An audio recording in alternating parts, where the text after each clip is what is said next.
Muy buenas tardes, mi nombre es Mayeli Cristina Monsalve Castilla, estudio en la Universidad del SINU. Actualmente estoy cursando primer semestre de Derecho. Bueno, el día de hoy yo les voy a leer un documento el cual tiene como título capítulo 2, el Estado y su origen. Origen del Estado. El Estado ha nacido el mismo desde su origen. Es un fenómeno que ha estado en constante evolución, desde consistir en formas organizativas simples hasta dimensiones más complejas. De acuerdo a historiadores, antropólogos, etc., la sociedad humana ha pasado desde el estado primitivo, que data de hace aproximadamente 5.000 años, pasando por el estado feudal, hasta llegar al Estado, nación que actualmente conforma nuestra sociedad, que se funda en el reconocimiento de la personalidad jurídica de cada uno y en la aceptación de la interacción de las entidades políticas autónomas del Estado.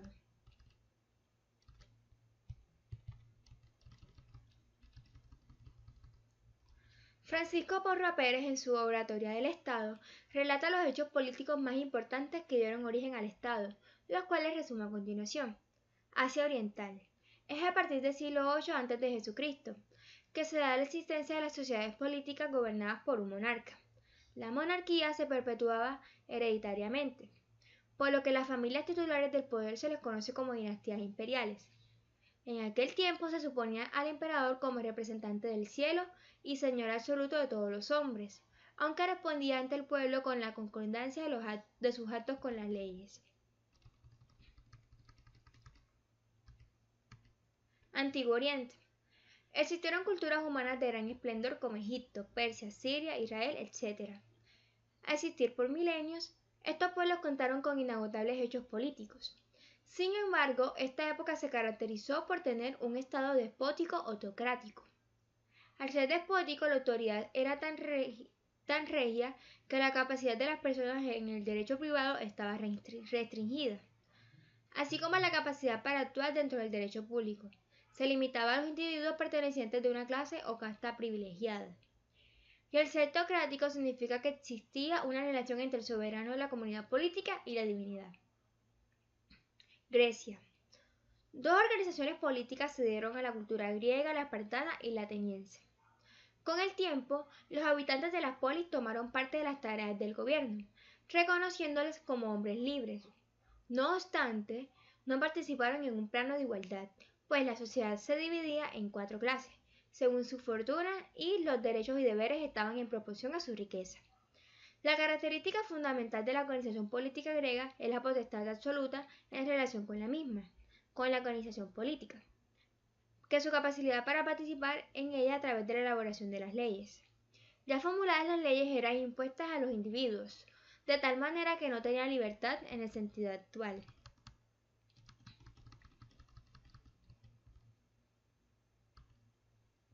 Roma, su fundación data del año 750 a.C. En sus comienzos el gobierno era monárquica electiva y se dividía en 2 clases, los patricios y la plebe. Los patricios era la clase aristocrática, tenía derechos políticos, y que al unirse en 10 grupos formaba las curias.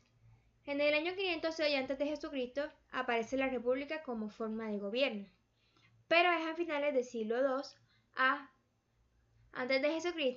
que empieza el ocaso de la república y se instaura el imperio como régimen monárquico absoluto que perdura hasta la caída de Roma en el 476 después de Jesucristo. Cabe decir que tratándose de las relaciones del derecho público, existía una esfera de derechos de los hombres, pero limitada, ya que el hombre no siempre tenía la calidad de persona.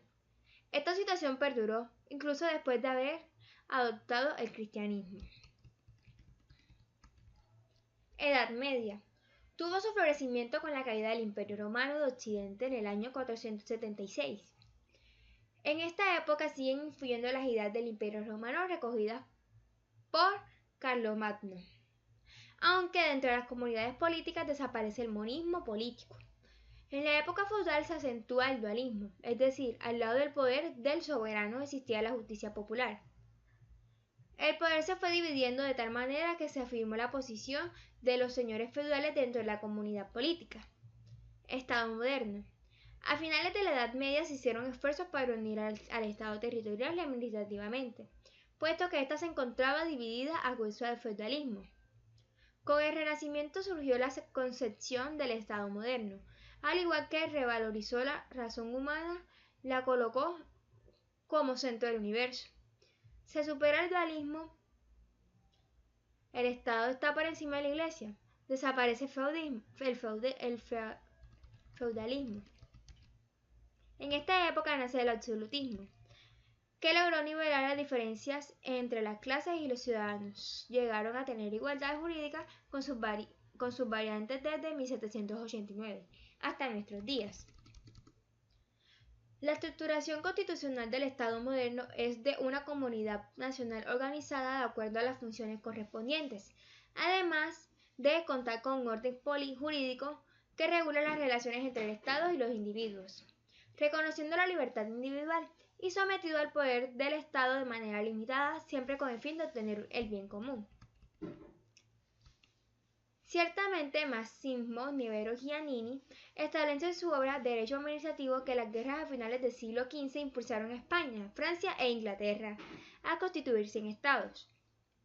Por lo tanto, el nacimiento del Estado comprende el periodo desde finales del siglo XV hasta el siglo XVII. Posteriormente, durante los siglos XVII, XVIII y XIX, el Estado constitucional tuvo su orden con Locke, Montesquieu, Rousseau, Jefferson y el abate Sieyes. Conforme a lo establecido por los diccionarios de Historia Universal I, el cual indica que entre las exigencias de pensamiento liberal constitucional debía poseer una constitución no otorgada, introducir la división de poderes y garantizar los derechos fundamentales. El Estado es una realidad política, que es un hecho social de naturaleza política, que los hombres se agrupan con sus semejantes, estableciendo entre sí una serie de relaciones, una intercomunicación de ideas y de servicios, fundamentalmente por la división de tareas. Tales hechos sociales han existido desde la aparición del hombre y seguirán existiendo mientras subsista la humanidad.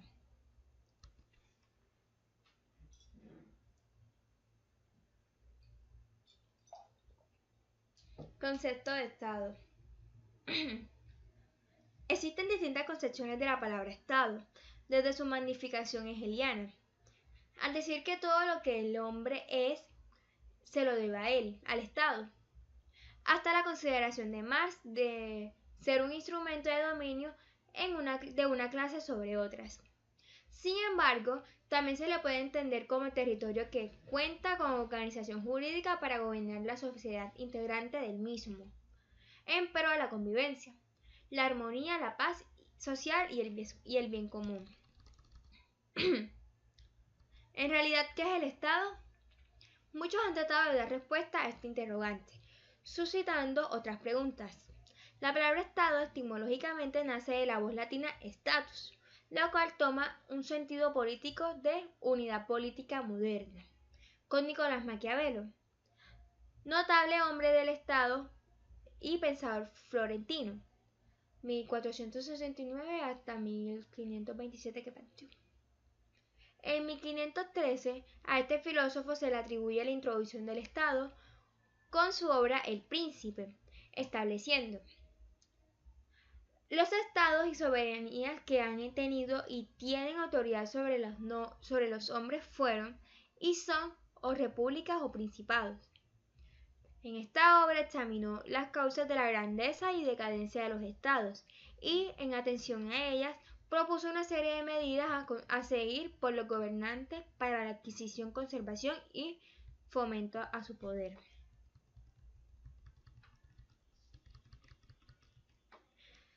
Se puede también definir al Estado como poder, es decir, como el órgano superior, soberano e independiente por encima del cual no existe autoridad superior, o como estructura social, o sea, el pueblo.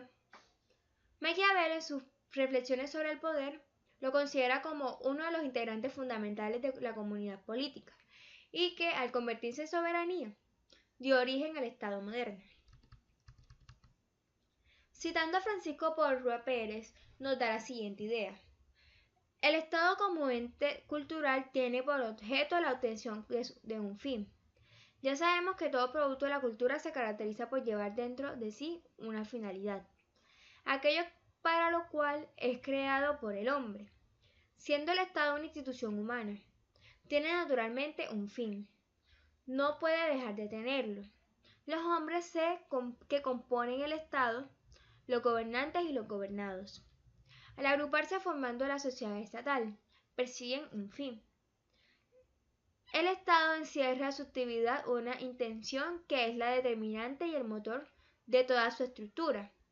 El fin será el que determine las atribuciones, las competencias materiales de los diferentes órganos del Estado. Y en función de esta competencia se crearán órganos. En este fin está la razón última del Estado y su diferencia específica con otras sociedades. Igualmente, comenta que en su aceptación más amplia, el Estado equivale de manera de ser o estar las cosas, o de estar construida políticamente una comunidad humana. Pero dentro del Estado hay otros grupos sociales en los que el hombre interactúa con sus semejantes, como la familia, las sociedades civiles, etc., y que en una interacción más amplia forman lo que es el Estado.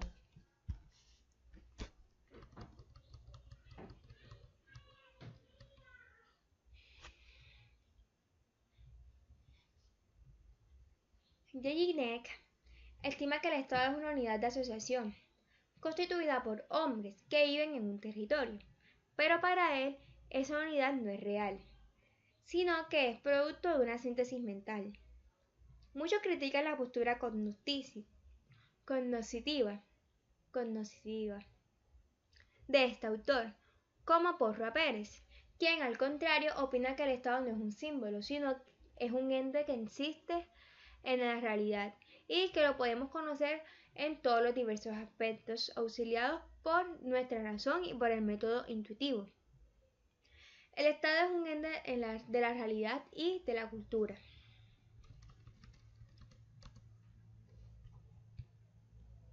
En el siglo XVIII, Carlos de Secondat, barón de la Brede y de Montesquieu, 1689 hasta 1755, publicó su obra El espíritu de las leyes, en el cual su doctrina política se considera al hombre como un ser único, sino que le es imprescindible vivir en sociedad de la que es sujeto de influencias, así como hace mención a la división de los poderes. El filósofo Hans Kelsen, en su estudio de la teoría general del Estado, identifica al Estado con el derecho, afirmando que el Estado no puede ser concebido sin el derecho, porque el derecho positivo no puede ser pensado aparte del Estado, ya que son una misma cosa, y afirma que el Estado es en la totalidad del orden jurídico, en tanto que las demás personas jurídicas son órdenes jurídicos parciales. De acuerdo con las palabras del Dr. Moisés Romero Beristain, nosotros formamos parte del Estado. De esta forma, parte de nosotros, lo sentimos, lo vemos actuar y se manifiesta en la sociedad a través del órgano jurisdiccional que dice el Estado o a través de un órgano administrativo prestando el servicio público. Para el pensador ginebrino Juan Jacobo Rousseau, 1721 hasta 1778, en su obra más importante y conocida en su doctrina política, El contrato social de 1762, plasma que el hombre vivía en una edad primitiva de total libertad, en un plano de igualdad con los demás. Obviamente, la necesidad de subsistir hizo que el hombre empezara a desarrollarse, naciendo con ello el enfrentamiento y la desigualdad entre los hombres, y dando fin al estado primitivo. Sin embargo, para recuperar la libertad, optaron por someterse a un gobernante dando vida al Estado, en donde los hombres ceden a la comunidad, quien fuera la depositaria de la soberanía. Sus derechos, que serían devueltos mediante protección, eran mediante protección. Era un pacto habido entre hombres en el cual le cedían al gobernante soberano la voluntad colectiva. Desafortunadamente hubo abuso del poder y por ello fue necesario hacer un derecho, quedando tanto los gobernantes como los gobernados dentro del marco de la ley. Es decir, los gobernantes solo pueden hacer lo que la ley les permite y los gobernados pueden realizar todo lo que no les prohíban. Por lo tanto, un Estado regido por normas jurídicas vigentes se considera como un Estado de derecho. Cabe decir que en el artículo 39 de la Constitución Política de los Estados Unidos Mexicanos establece que la soberanía de la nación reside en el pueblo, pero que lo delega al Estado para que lo ejerza a través de sus poderes, siempre y cuando se respeten las garantías de los ciudadanos y le permita realizar sus fines humanos. Entonces, ¿qué es el Estado de Derecho? De acuerdo al Diccionario de Derecho de Rafael de Pina Vara, el Estado de Derecho es aquel cuyo poder se encuentra determinado por preceptos legales, de tal modo que no puede existir de sus miembros ninguna acción u omisión que no tenga su fundamento con la existencia de una norma jurídica preestablecida.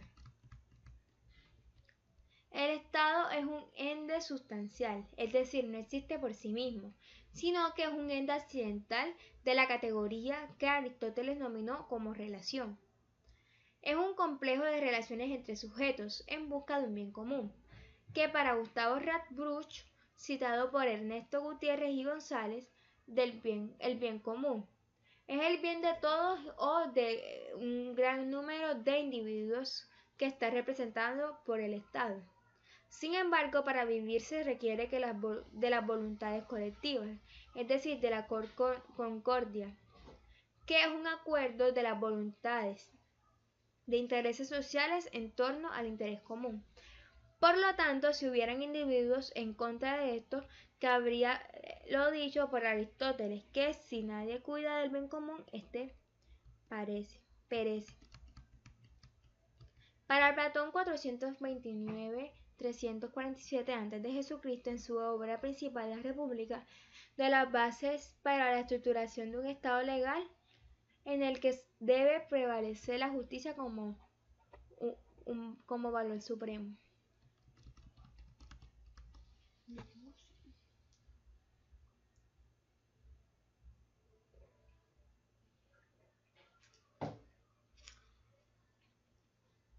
De igual manera menciona que las funciones del Estado se debían dividir en tres clases: los labradores, los militares y los magistrados.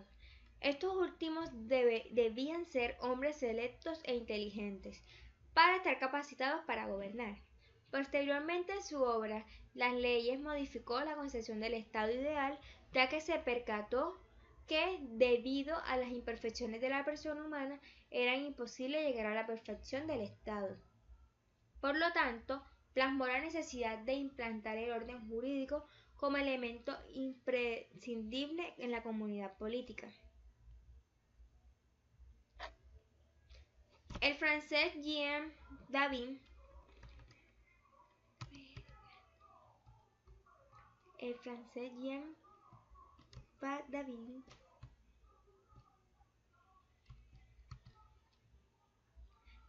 se plantea la pregunta: ¿el Estado es dado o construido?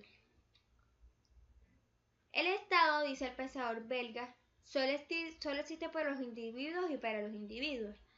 El Estado es una persona moral y por serlo no existe por sí y para sí, sino que existe creado por los hombres y para los hombres. Por otro lado, la aparición de Aristóteles. El Estado nació de la necesidad de vivir y existe por causa de la necesidad de vivir bien. Así como el hombre es un animal social, incapaz de subsistir fuera de la comunidad de sus semejantes, porque necesita, debido a su naturaleza y su integración a la sociedad, es parte de este impulso social. Pero, ¿qué es la sociedad? Se le puede considerar como un conjunto de seres vivientes organizados para poder sobrevivir, satisfaciendo sus necesidades como alimento, reproducción, así como realización personal y en conjunto. En el círculo o ambiente en el que interactúa el individuo en concordancia con los demás para lograr su máxima satisfacción. Santo Tomás de Aquino, la figura de la mayor categoría de la Edad Media, toma de Aristóteles la concepción de la necesidad de la sociedad política en la vida del individuo como ser social, justificando la comunidad política como instrumento para el desarrollo de la sociedad, para la obtención del bien común, y como unificador de la sociedad para evitar su disolución a causa del egoísmo que existe entre los hombres. Todas las corrientes filosóficas y políticas concuerdan con los seres humanos. Son seres individuales, sociales que para vivir y desarrollarse requieren de la cooperación de los demás individuos integrantes de la sociedad para lograr el bienestar común dentro de su estado. No obstante, como una excepción, los sofistas y Maquiavelo no profundizaron en la concepción del Estado. Únicamente se ocuparon a dar a los hombres los medios para lograr el poder político y dominación efectivamente, apoyando la frase maquiavélica de el fin justifica los medios. En cambio, Aristóteles, así como los filósofos de la escolástica de la Edad Media, muy a pesar de realizar un estudio más profundo del Estado, no lograron expresar las doctrinas completas a la naturaleza del Estado. Se puede concluir diciendo que el Estado es la comunidad que engloba a todos los individuos que habitan un territorio determinado en una corporación única, dotada de un poder de mando originario y que fue fundada sobre las bases de interés general y común que une entre sí, a pesar de las diferencias que separan a los hombres que viven juntos en el mismo país.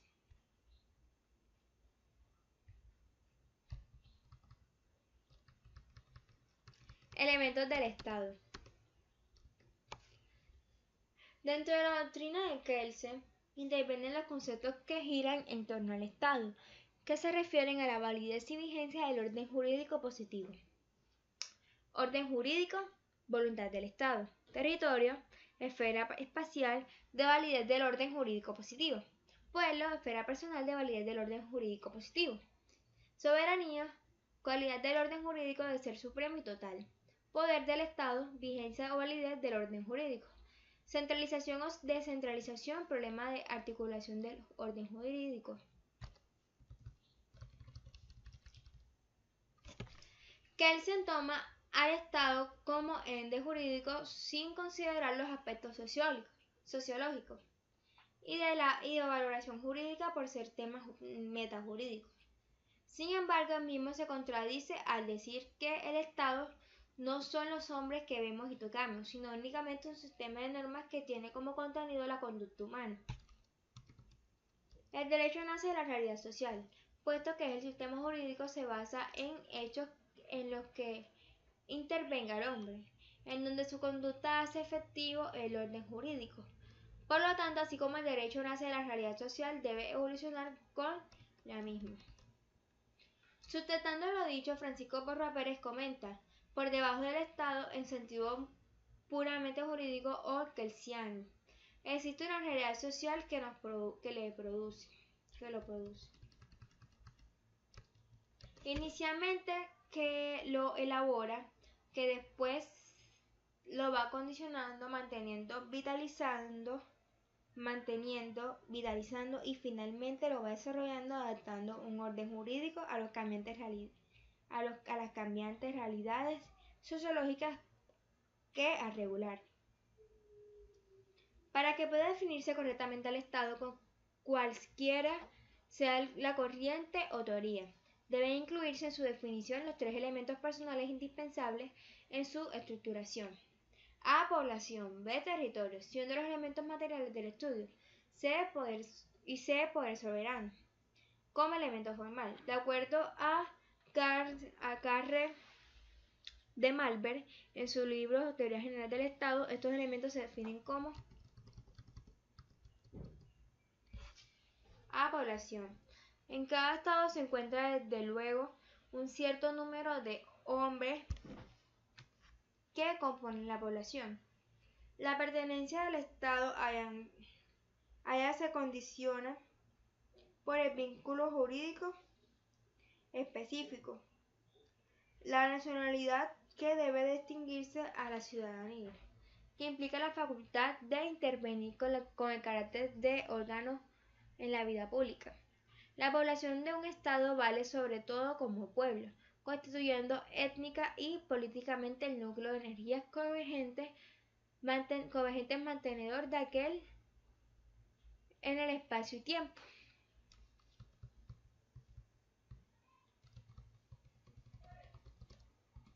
Territorio.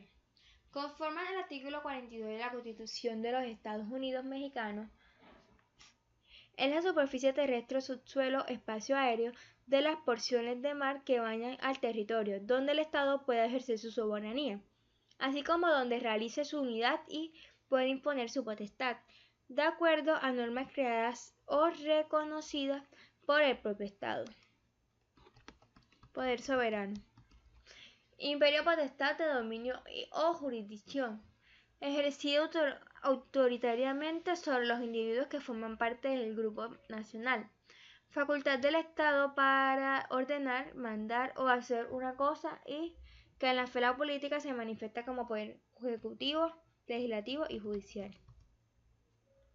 En efecto, como consecuencia del orden jurídico del país, la comunidad nacional consideraba, bien sea en el conjunto de sus miembros actualmente en vida o de las próximas generaciones, está organizada en un sujeto jurídico único con voluntad única, expresada por los órganos de la nación, traduciéndola en la voluntad colectiva de la comunidad. Gobierno.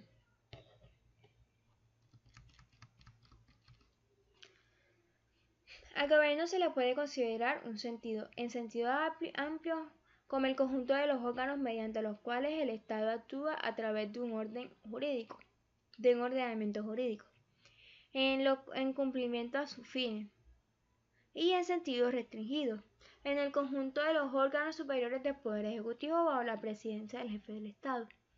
De la palabra gobierno, Roberto Ríos Elizondo, sustentándose en la Enciclopedia del Idioma, Diccionario Histórico y Moderno de la Lengua Española, a Martín Alonso, expresa lo siguiente. Gobierno, del latín governus, con la relación del verbo gobernare, es la acción y efecto de gobernar una nación. Ahora bien, para que el gobierno exista y funcione necesita dos elementos importantes que son el Estado y el derecho. Sin embargo, los conceptos del Estado y derecho entran en la paradoja de determinar si el Estado se antepone al derecho o viceversa. Por lo tanto, antes de analizarlo, basta decir que como quiera que se juzguen, ambas son realidades históricas de existencia permanente. La escuela analítica fundada en Inglaterra por John Austin a principios del siglo XIX considera al Estado por encima del derecho, argumentando que el derecho es consecuencia de las decisiones del jefe del Estado o de los órganos que los integran. En cambio, los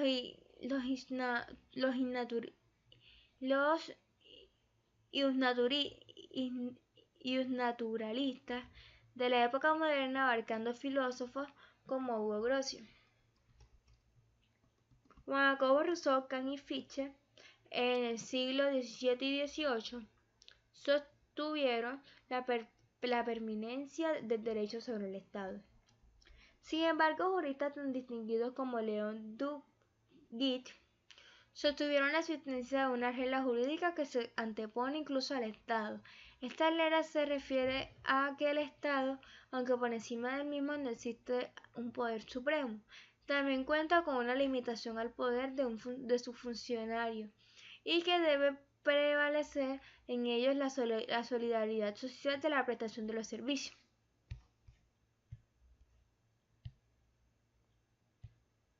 Sobre el tema, el maestro francés León Duguit comenta: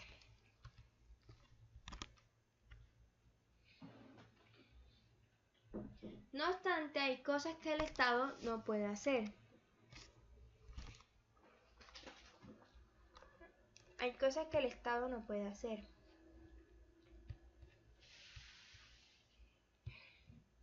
sino que hay cosas sino que hay también cosas que el Estado está obligado a hacer.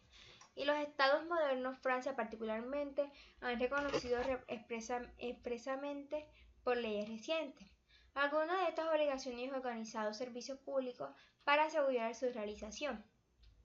Fácil es determinar el fundamento de estas diversas obligaciones positivas del Estado si se admite la doctrina de la solidaridad social. La regla de derecho impone a todos la obligación de no hacer nada que sea contrario a la solidaridad social y de hacer todo cuanto es menester para asegurar el devolvimiento de esta solidaridad. La palabra de derecho, así fundamentada y comprendida, se impone a todos, gobernados y gobernantes, en una palabra, se impone al Estado sean cuales fuesen sus formas políticas. Según nuestro criterio, el Estado es una organización creada por la nación y el derecho positivo es formulado y aplicado por el Estado. El Estado y el derecho son dos conceptos estrictamente distintos, pero la suma relación entre sí, porque el ordenamiento jurídico es la columna vertebral de la comunidad corporación política, así como esta corporación o Estado es la base sociológica del derecho. Sobre este último comentario, Hermann Heller expresa: el Estado viene realmente a ser la fuente de validez formal del derecho, por cuanto él establece y asegura el derecho legal mediante órganos y señala las condiciones para la validez del derecho consuetudinario. La unión entre los conceptos de Estado y derecho es de gran relevancia, porque da resultado de lo que conocemos como Estado de Derecho. Puede afirmarse que el Estado social de derecho es resultado de la creatividad humana que busca alcanzar la estabilidad gubernamental, que permita satisfacer las necesidades básicas y lograr su ascenso sociocultural hacia la vida moderna, en donde la solidaridad sea el elemento que antempere de desigualdades y logre solucionar los problemas. La democracia se asocia con el Estado de Derecho porque es el medio para construirlo, así como el Estado de Derecho en su base. Empero debemos tener presente la frase de Mario de la Cueva: el Estado principia donde la democracia termina. Aristóteles decía que el poder de mando o de gobierno podía residir en un solo individuo, en una minoría o en una mayoría. Cuando mencionó una mayoría, se refería a la democracia que existe cuando ese poder favorece a todos por igual. Cabe decir que nuestra Constitución Política, en su artículo 40, consagra la democracia, al expresar que estamos constituidos como un gobierno democrático. Asimismo, en el artículo 39 se establece que el poder público dimana del pueblo y para beneficio del mismo, situación que caracteriza a la democracia.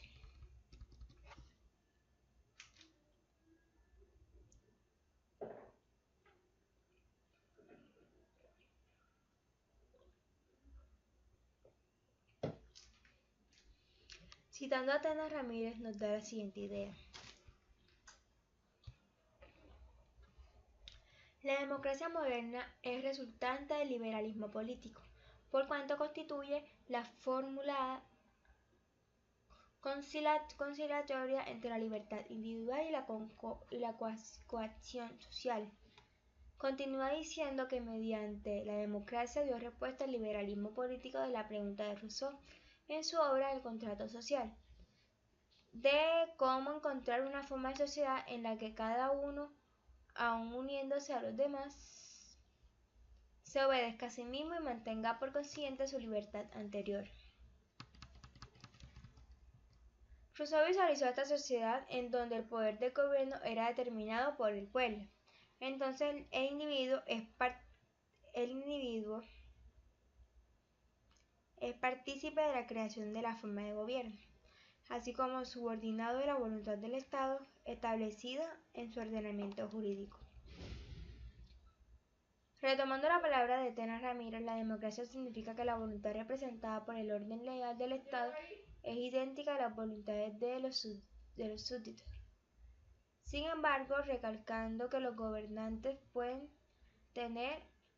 hacer lo que la ley les permite, y por consiguiente los gobernados pueden hacer todo lo que no les prohíban.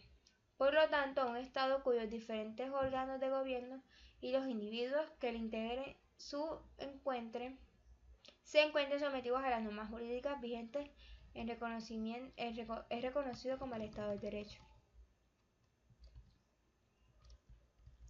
Actividad del Estado. La división de poderes es la institución política proyectada en la historia, pues desde Aristóteles hasta Montesquieu. Inclusive todos a quienes les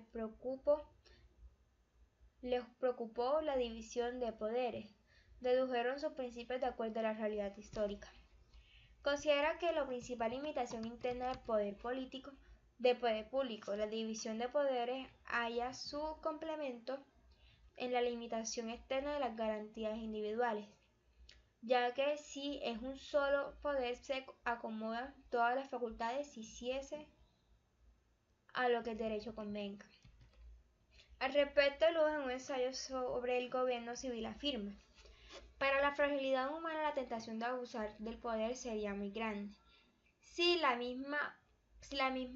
mismas personas que tienen el poder de hacer las leyes tuvieran también el poder de ejecutarlas, porque podrían dispensarse entonces de obedecer a las leyes que formulan y acomodar la ley a sus intereses privados, haciéndola y ejecutándola a la vez, y en consecuencia llegar a tener un interés distinto del resto de la comunidad, contrario al fin de la sociedad y el Estado.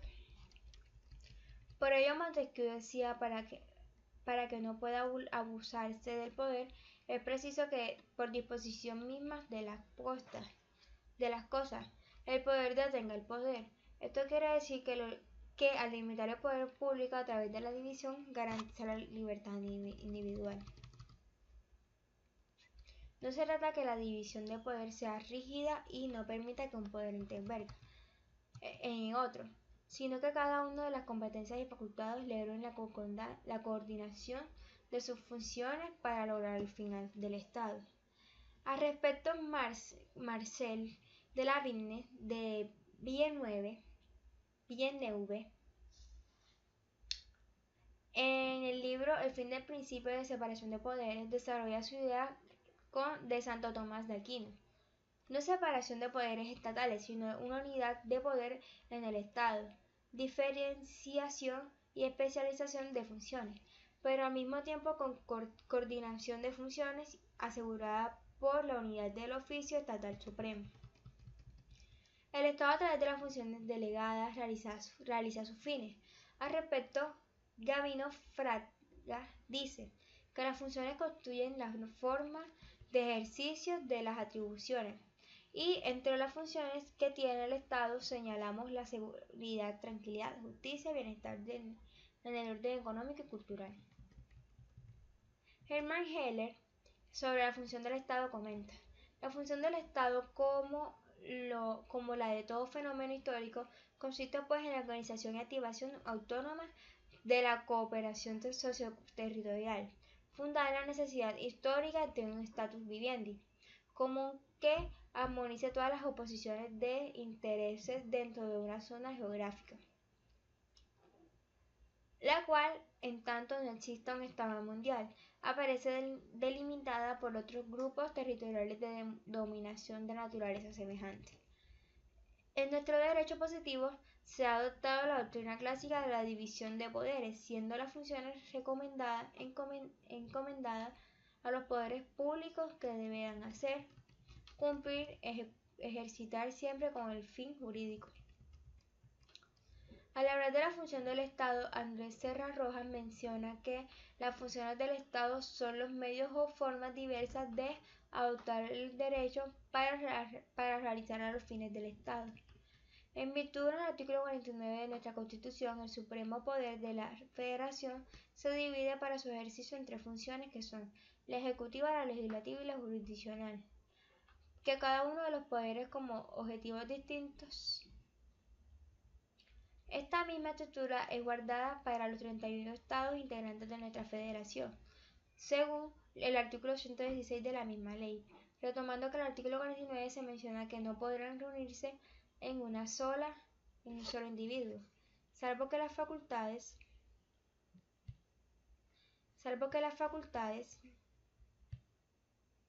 extraordinarias del Ejecutivo conforman al artículo 29 de la Ley Suprema, establecidas para casos de emergencia nacional. En ningún otro caso, salvo lo dispuesto en el segundo párrafo del artículo 131, se otorgarán facultades extraordinarias para legislar.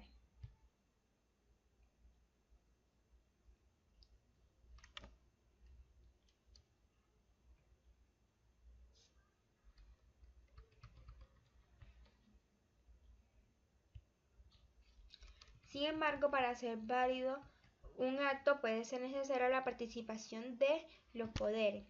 Por ejemplo, en la celebración de los tratados en los que participa el presidente de la República y el Senado, otorgando a uno de los poderes facultades concernientes a otro poder. Ejemplo, la facultad judicial del Senado para conocer los delitos oficiales de los funcionarios. Como fueron, así fue, aunque no se habla de la división de poderes, no se trata de una organización inflexible, sino de una coordinación de poderes. Función legislativa.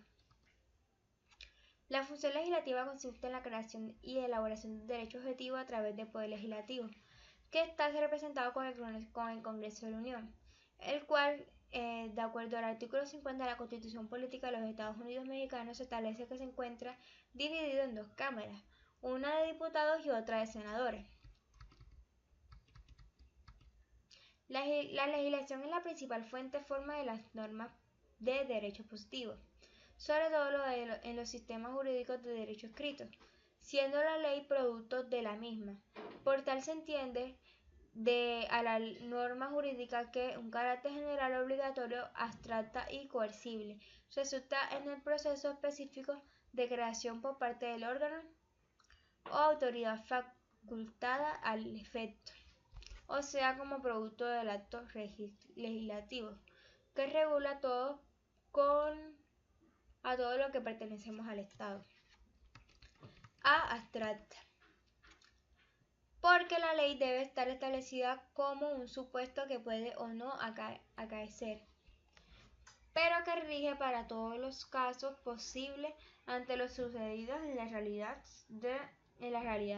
se adecúen en los rasgos fundamentales abstractamente descritos por las normas.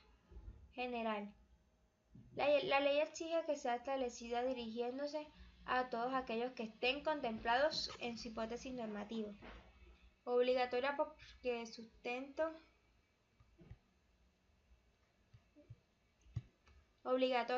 sustentaba el derecho a los valores éticos y jurídicos, garantiza por medio de la coacción el cumplimiento de sus normas. Coercible, porque puede ser impuesta la ley aún en contra de la voluntad de los ciudadanos. Asimismo, los artículos 71 y 72 constitucionales establecen las reglas de cada momento del proceso legislativo. Estas fases son 1. Iniciación, 2. Discusión, 3. Aprobación, 4. Sanción, 5. Publicación, 6. Iniciación de la vigencia. En el artículo 71, antes mencionado, se presenta la iniciación, pues tienen derecho a iniciar leyes y decretos. Primero, el presidente de la República. Segundo, los diputados y senadores del Congreso de la Unión. Tercero, las estatales. Ahora bien, en el artículo 72 constitucional se menciona la discusión. Se suscita cuando las cámaras de diputados y senadores deliberan si una iniciativa se debe aprobar o no. La aprobación, como un nombre lo dice, sucede al momento de las cámaras aprobar una iniciativa de ley o decreto. La sanción es la facultad con la que se cuenta el Ejecutivo para sancionar esta iniciativa.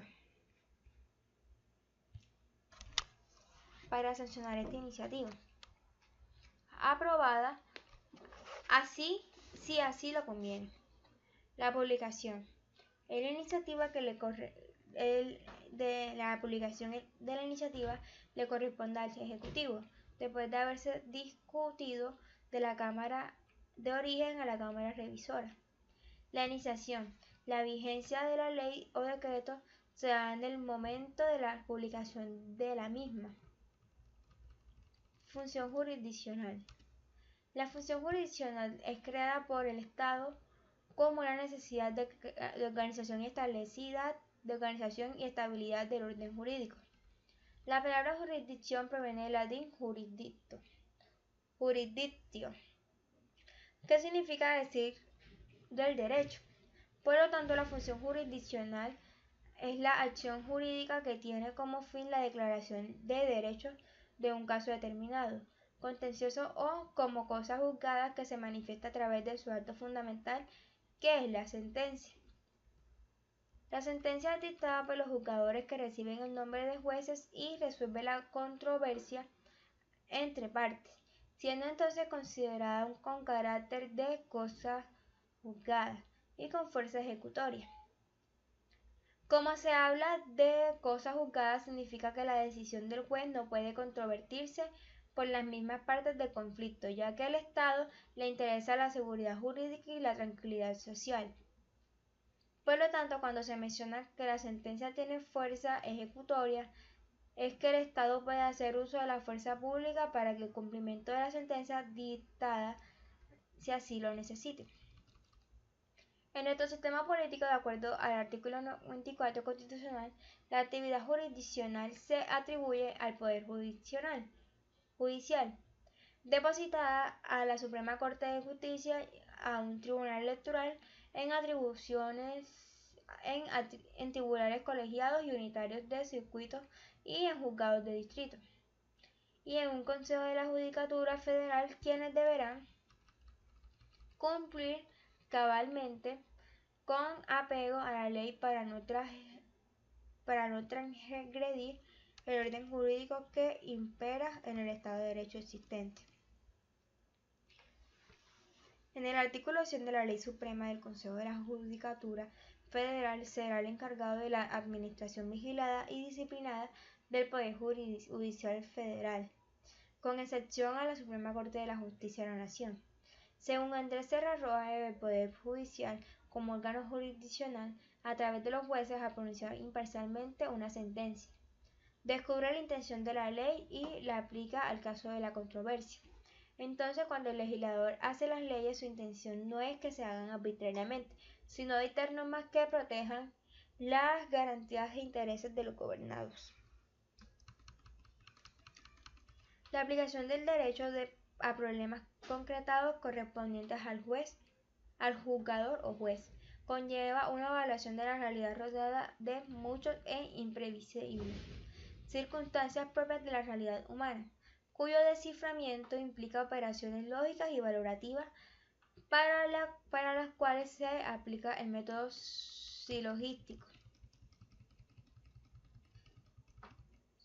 Mario I. Álvarez menciona que hasta apenas una parte de este siglo prevaleció la idea de que el juez se concretaba a una labor de lógica formal con base en el silogismo.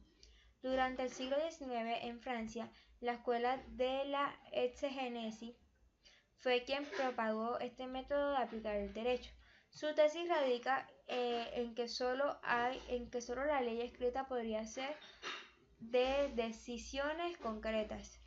Luego entonces la función judicial era solo la lógica formal y la reducía a una aplicación mecánica del silogismo que partía las premisas mayores que se encuentran en las leyes.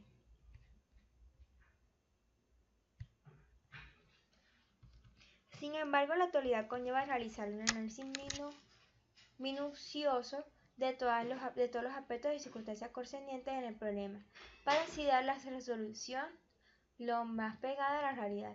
Como Carlos Santiago Nino ha escrito, la función del juez en este sentido eminentemente creativa. Asimismo, Hans Kelsen considera que al aplicar el derecho, el juez o tribunal siempre tiene un margen de acción o libertad, poniendo en juego su imaginación e inteligencia. Decía por precisa que la norma general pretenda ser la especial creada por la decisión del tribunal.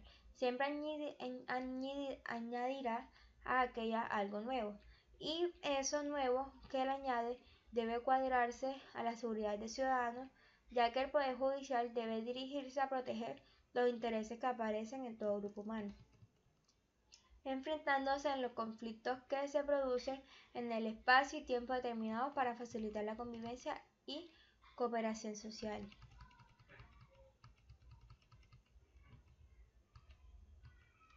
Función administrativa.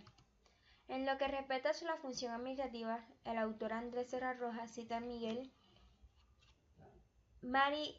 Marienhoff, quien comenta: la función administrativa es la actividad que normalmente corresponde al Poder Ejecutivo.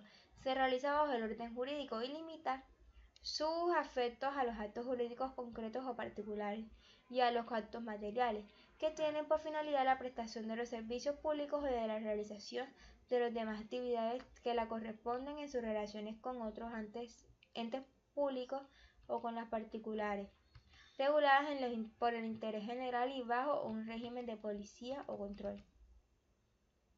Según el artículo 80 de la Constitución Política Mexicana, el supremo poder ejecutivo de la Unión se deposita en un solo individuo, que es precisamente el presidente de los Estados Unidos mexicanos, quien entre todas las funciones importantes a realizar les corresponde la función administrativa.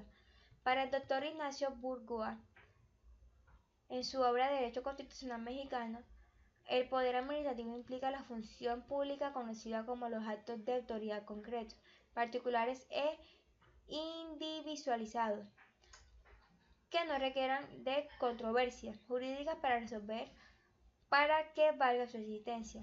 Estos actos de autoridad deben encaminarse a la satisfacción de las necesidades de interés público, y para ello es necesario la ejecución de la ley a los casos particulares, tomando la consideración el momento y modo de aplicación de la misma. Considerando lo dicho, así como es importante que implica la función administrativa, en el próximo capítulo se ahondará en el tema de administración pública, pues sin duda es la tarea de mayor trascendencia del Poder Ejecutivo Federal. Bueno, este ha sido todo el documento que les quería mostrar. Muchas gracias por su atención.